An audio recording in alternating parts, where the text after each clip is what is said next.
Hello friends, ધોરણ 12 જીવ વિજ્ઞાનમાં ચેપ્ટર નંબર 6 આપણે કન્ટિન્યુ જોઈએ। આજે આપણે જોવાના છે ટીઆરએનએ એક અનુકૂલક અણુ તરીકે કાર્ય કરે છે। તો આપણે સંકેત જનીન સંકેતનો પ્રસ્તાવ રજૂ થયો।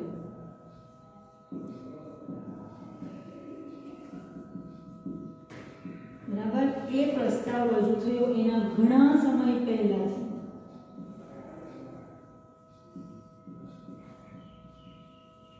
फ्रांसिस क्रिक नामना जे वैज्ञानिक के जेमणे मध्यस्थ प्रणाली सिद्धांत आपेलो हतो ए क्रिक एना मत अनुसार संकेतने वांचवा अने एमिनो एसिड साथे एनो संबंध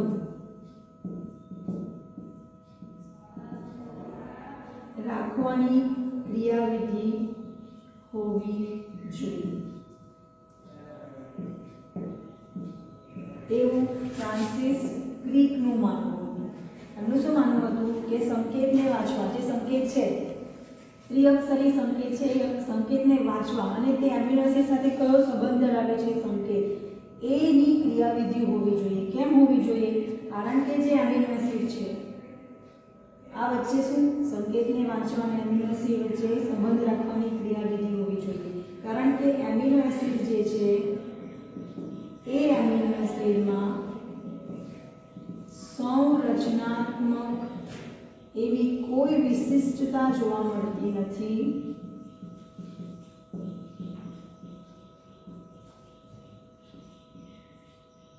કે જેથી एमिनो एसिड जे छे ए एमिनो एसिड में एवी कोई विशिष्टता संरचना में एवी कोई विशिष्टता आपने जोवा नहीं मळे के जेथी ते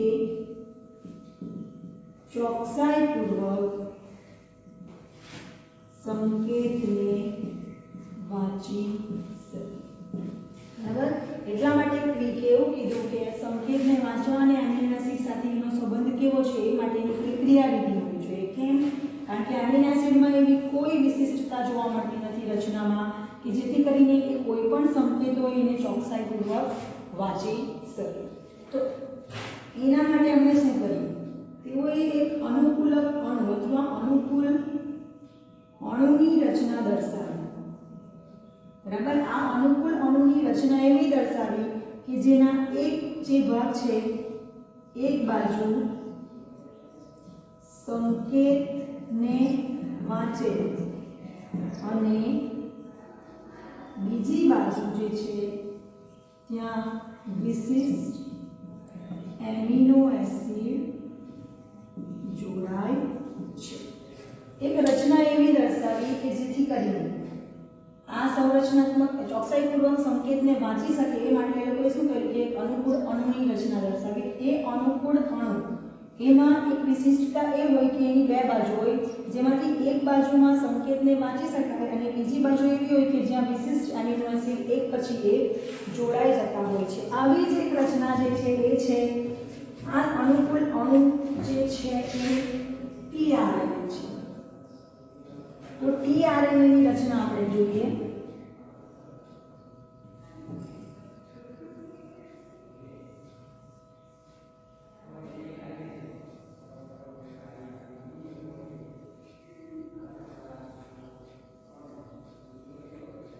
આ એક અનુકૂળ અણુ છે ટીઆરએનએ। બરાબર, આ છે ટીઆરએનએ। હવે અહીંયા આપણને બેઝ प्रतिसंकेत जो મળશે। અહીંયા mRNA હશે।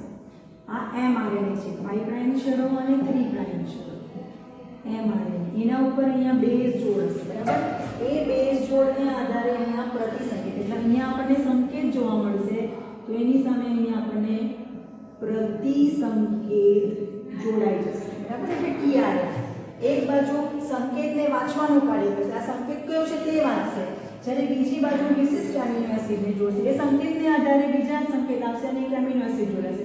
એ રીતે અલગ અલગ એમિનો એસિડ આવીને જોડાઈ જતા હોય છે। જે અણુ આપણે જોયો એ ટીઆરએનએ કે જે અનુકૂળ અણુ હોય છે અને આ ટીઆરએનએ જે છે એ ટીઆરએનએ એસઆરએનએ તરીકે ઓળખાય છે।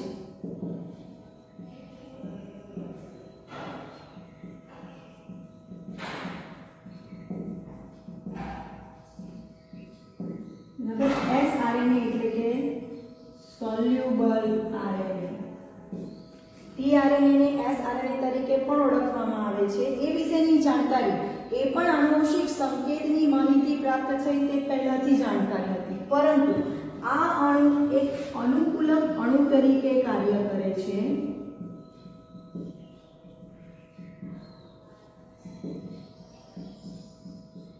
એની જાણકારી એના પછીથી પ્રાપ્ત થતી હોય છે, બરાબર। એટલે સંકેતની જાણકારી થઈ તે પહેલાથી જ જાણકારી હતી કે ટીઆરએનએ ને એસઆરએનએ તરીકે ઓળખવામાં આવે, પણ આ ટીઆરએનએ એક અનુકૂલક અણુ તરીકે કાર્ય કરે છે એ માટેની જાણકારી ત્યાર પછીથી પ્રાપ્ત થઈ। હવે આપણે ટીઆરએનએ જોઈએ તો આ ટીઆરએનએ જે છે એ ટીઆરએનએ માં એક પ્રતિસંકેત લૂપ જોવા મળે છે, બરાબર। એ પ્રતિસંકેત લૂપ જે છે એમાં એના સંકેતમાં પૂરક બેઝ આવેલા હોય છે। આ પૂરક બેઝ કેવા છે? આ સંકેત છે, બરાબર। સંકેતમાં શું આવેલું હોય? પૂરક બેઝ આવેલા હોય છે અને તેની સાથે આવેલો હોય છે એમિનો એસિડનો સ્વીકાર્ય છેડો।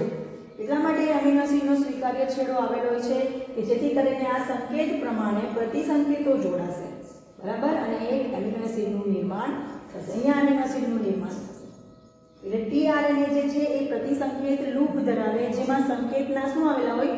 પૂરક બેઝ આવેલા હોય છે અને તેની સાથે શું આવેલું હોય છે? એમિનો એસિડનો સ્વીકાર્ય છેડો કે જેને કારણે તે એમિનો એસિડ સાથે જોડાય છે, બરાબર। હવે આપણે વિવિધ એમિનો એસિડ જોયા છે એ એમિનો એસિડને પ્રત્યેક એમિનો એસિડ છે એના માટે વિશિષ્ટ ટીઆરએનએ જોવા મળે છે, બરાબર। પ્રારંભ માટે પણ એક વિશિષ્ટ ટીઆરએનએ જોવા મળે છે જેને પ્રારંભક ટીઆરએનએ કહેવામાં આવે, પરંતુ સમાપ્તિ માટે કોઈ ટીઆરએનએ આપણને જોવા મળતો નથી। પ્રારંભ માટેનો ટીઆરએનએ હશે કે જે પ્રારંભની શૃંખલાને ઓળખી શકે એટલે ત્યાંથી શરૂઆત કરી શકે, પણ સમાપ્તિ માટે કોઈ ટીઆરએનએ હોતો નથી। હવે આપણે આકૃતિમાં જોયું આ ટીઆરએનએનું બંધારણ, બરાબર। આ બંધારણ જે છે એ ક્લોવરના પર્ણ જેવું દેખાય છે। ક્લોવરનો પર્ણ જો જોઈએ તો આપણને આ રીતે મૂકી જોવા મળશે, બરાબર। એટલે ક્લોવરના પર્ણ જેવું દેખાય છે, પરંતુ જો સઘન અણુ તરીકે આપણે ટીઆરએનએ જોઈએ તો તે ઊંધા એલ આકારનો આપણને જોવા મળે છે। આ જોયું આપણે ટીઆરએનએનું રચના જોઈ, ટીઆરએનએ કેવી રીતે કાર્ય કરે છે એ। હવે ટીઆરએનએ વિશે જોઈ ગયો, હવે આગળની ક્રિયા કઈ થશે? ટીઆરએનએ આવી ગયા એટલે ભાષાંતરની ક્રિયા થશે। તો આપણે જોઈએ ભાષાંતર વિશે।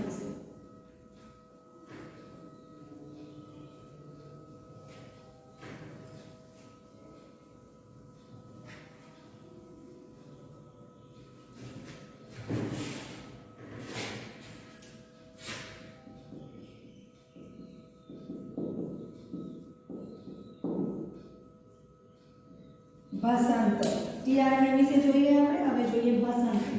તો ભાષાંતર એ કેવી ક્રિયા છે? ભાષાંતર એ એવી ક્રિયા છે કે જ્યાં એમિનો એસિડનું બહુલીકરણ થાય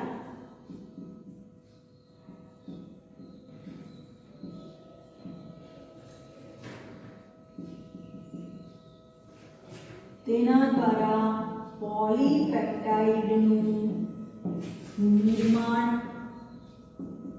થાય છે જેને કહેવામાં આવે છે ભાષાંતર। ભાષાંતર શું છે કે એમિનો એસિડના બહુલીકરણ દ્વારા પોલીપેપ્ટાઇડનું નિર્માણ થાય છે। આ એમિનો એસિડનો ક્રમ જે છે એ એમિનો એસિડનો ક્રમ એમઆરએનએ પર કેવી રીતે નક્કી થાય, તો કેવી રીતે આધાર રાખે? તો એમિનો એસિડનો ક્રમ એ જે એમઆરએનએ આવેલા છે એ એમઆરએનએ પર આવેલા બેઝ અનુક્રમને આધારે નક્કી થતો હોય છે, બરાબર।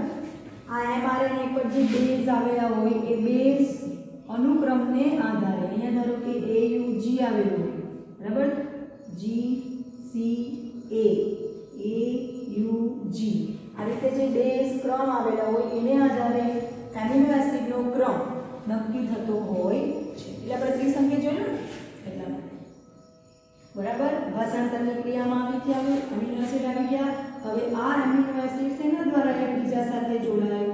કારણ કે આપણે પોલીપેપ્ટાઇડનું નિર્માણ કરવાનું છે, બરાબર। તો આ એમિનો એસિડ એકબીજા સાથે પેપ્ટાઇડ બંધ દ્વારા જોડાય છે,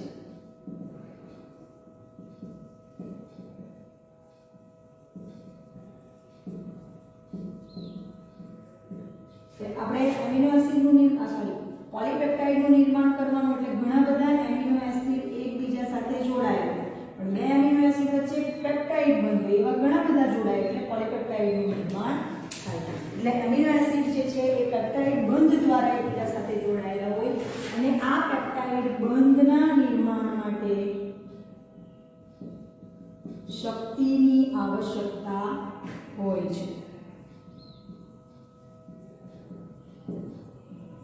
પેપ્ટાઇડ બંધ ક્યારે નિર્માણ પામે? જ્યારે એને શક્તિ પૂરા પ્રમાણમાં શક્તિ મળી રહે ત્યારે જ પેપ્ટાઇડ બંધનું નિર્માણ થાય. તો ભાષાંતરની ક્રિયામાં શું થશે? એટલે એને કારણે પ્રથમ અવસ્થામાં એટલે શરૂઆત જ્યારે થશે ત્યારે આ જે એમિનો એસિડ છે, પ્રથમ અવસ્થામાં એમિનો એસિડ જે છે એ સ્વયં એટીપીની હાજરીમાં જ સક્રિય થાય છે.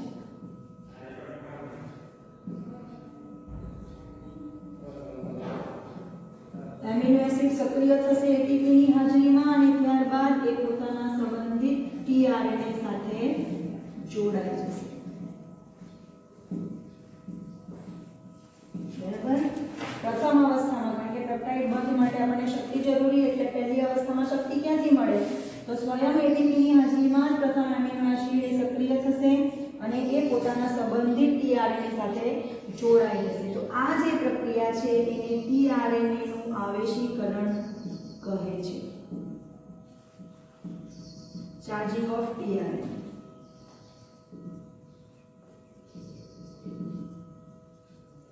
બરાબર? ટીઆરએનએ નું આવેશીકરણ તરીકે પણ એને ઓળખવામાં આવે છે અથવા તો એને સ્પષ્ટ રીતે જોઈએ તો ટીઆરએનએ એમિનો એસાઇલેશન તરીકે પણ ઓળખવામાં આવે છે. બરાબર? કઈ પ્રક્રિયા ચાર્જિંગ ઓફ ટીઆરએનએ તરીકે ઓળખાશે?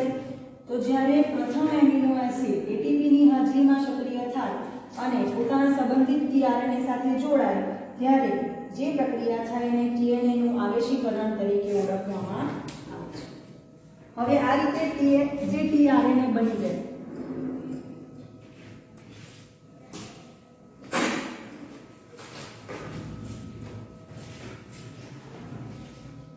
આવા બે આવેશિત ટીઆરએનએ જે છે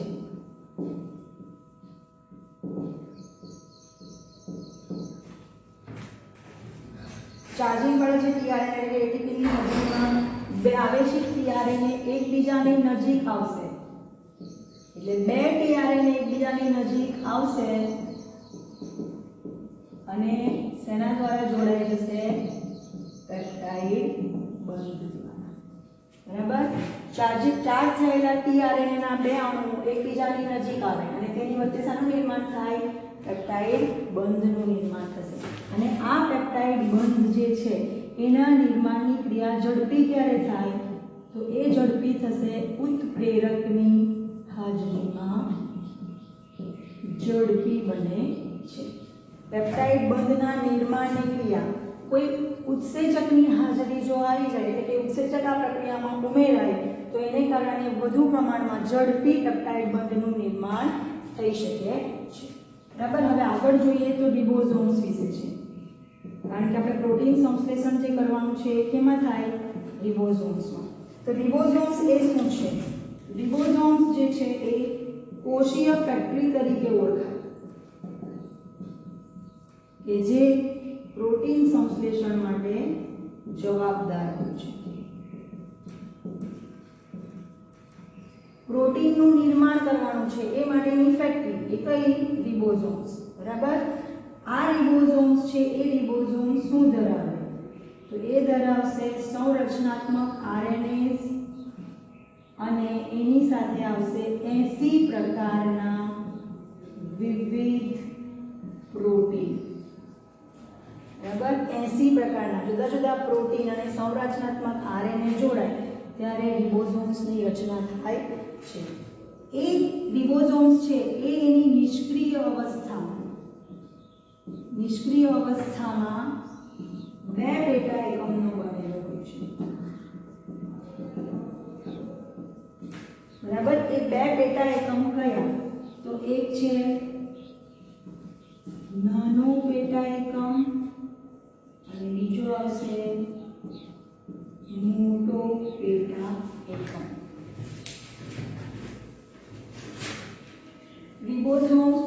નિષ્ક્રિય અવસ્થામાં બે પેટા એકમ ધરાવશે, નાનો પેટા એકમ અને મોટો પેટા એકમ.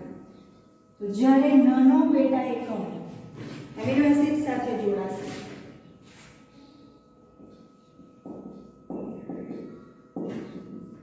કોની સાથે જોડાય? એમિનો એસિડ સાથે જોડાશે. બરાબર, બે પેટા એકમમાંથી નાનો પેટા એકમ જે છે એ જ્યારે એમિનો એસિડ સાથે જોડાશે ત્યારે પ્રોટીન માટેના ભાષાંતરની પ્રક્રિયાની શરૂઆત થશે. એટલે ભાષાંતરની ક્રિયા શરૂ થવા માટે કયો પેટા એકમ જરૂરી? નાનો પેટા એકમ. કે જ્યારે એમિનો એસિડ સાથે જોડાય ત્યારે પ્રોટીન સંશ્લેષણ માટે ભાષાંતરની શરૂઆત થશે. જ્યારે મોટો પેટા એકમ છે,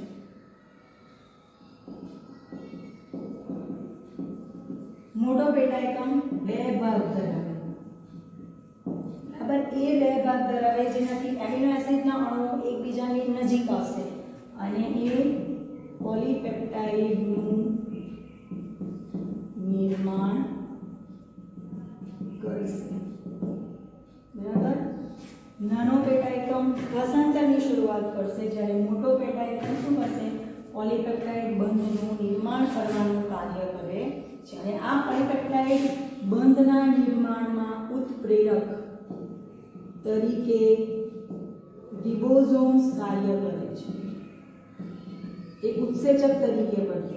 બેક્ટેરિયામાં જે રિબોઝાઇમ ઉત્સેચક છે એ 23S RRNA પ્રકારનો છે. જે કયો છે? રિબોઝાઇમ ઉત્સેચક, જેની હાજરીમાં પોલીપેપ્ટાઇડ બંધનું નિર્માણ ઝડપથી થતું હોય છે. આપણે આગળ જોઈ ગયા ને કે જો ઉત્પ્રેરકની હાજરી હોય તો પેપ્ટાઇડ બંધના નિર્માણની ક્રિયા ઝડપી બને. તો અહીંયા પણ ઉત્પ્રેરકની હાજરી એટલે આ બંધના નિર્માણની ક્રિયા કેવી થશે?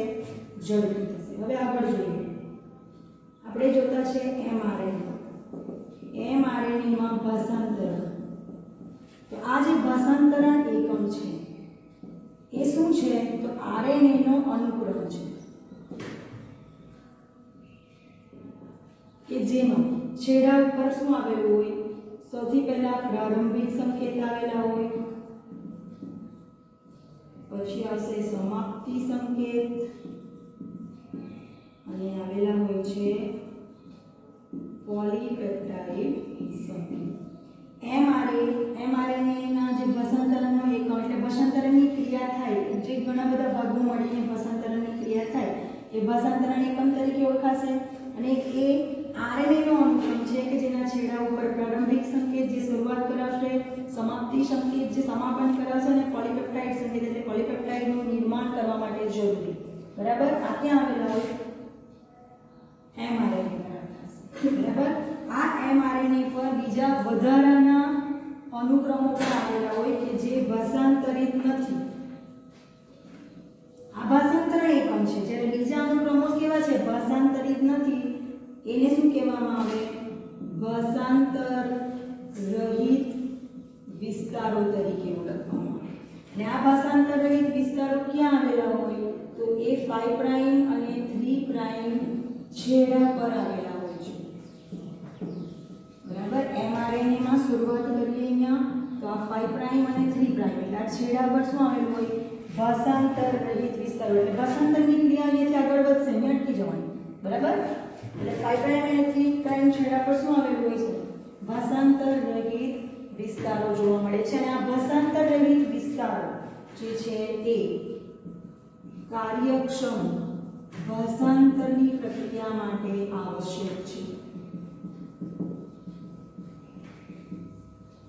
બરાબર, ભાષાંતરની પ્રક્રિયા જે છે એને કાર્યક્ષમ બનાવવા માટે ભાષાંતર રહિત વિસ્તારો જરૂરી હોય છે. શરૂઆત હવે ક્યાંથી થાય? ભાષાંતરની આપણે વિગતો જોઈ. હવે શરૂઆત ક્યાંથી થવાની? પ્રારંભિક સંકેતથી. તો આગળ જોઈએ પ્રારંભિક સંકેત. પ્રારંભમાં જે એમિનો એસિડ છે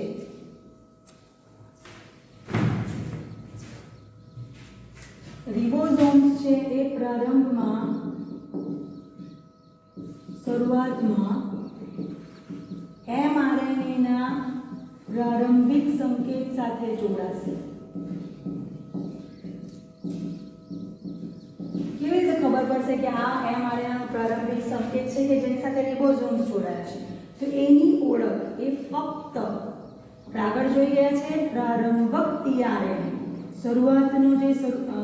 શરૂઆત જે કરાવે એ ટીઆરએનએ ને આપણે પ્રારંભક ટીઆરએનએ કીધું છે અને એ પ્રારંભક ટીઆરએનએ એ એમઆરએનએ ની ઓળખ કરે છે એની ઓળખ ફક્ત પ્રારંભિક ટીઆરએનએ દ્વારા કરવામાં આવે છે હવે આ રિબોઝોમ્સ જે છે એ પ્રક્રિયામાં આગળ વધશે પ્રોટીન સંશ્લેષણ કરવાના છે ને આપણે રિબોઝોમ્સ કોષીય ફેક્ટરી શું કરે એમાં પ્રોટીન સંશ્લેષણ જોવા મળે પ્રોટીન સંશ્લેષણની ક્રિયામાં આગળ વધે સૌથી પહેલા આવે પ્રલંબનની ક્રિયા એટલે રિબોઝોમ્સ પ્રલંબનની ક્રિયામાં આગળ વધશે ત્યાં શું થશે આ ક્રિયામાં એમિનો એસિડ જે છે એ એમિનો એસિડ ટીઆરએનએ સાથે જોડાઈ જટિલ રચનાનું નિર્માણ કરશે ત્યાંથી આગળ વધીને ટીઆરએનએ માં આપણે શું જોયું પ્રતિસંકેત લૂપ તો એ ટીઆરએનએ ને આગળ વધીને ટીઆરએનએ ના પ્રતિસંકેત સાથે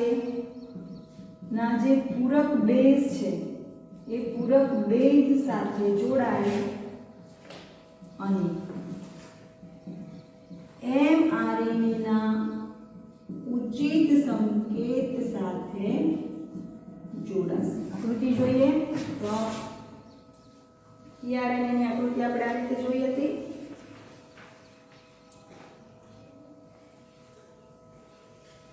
બરાબર તો અહીંયા આપણે પ્રતિસંકેત લૂપ કીધો અને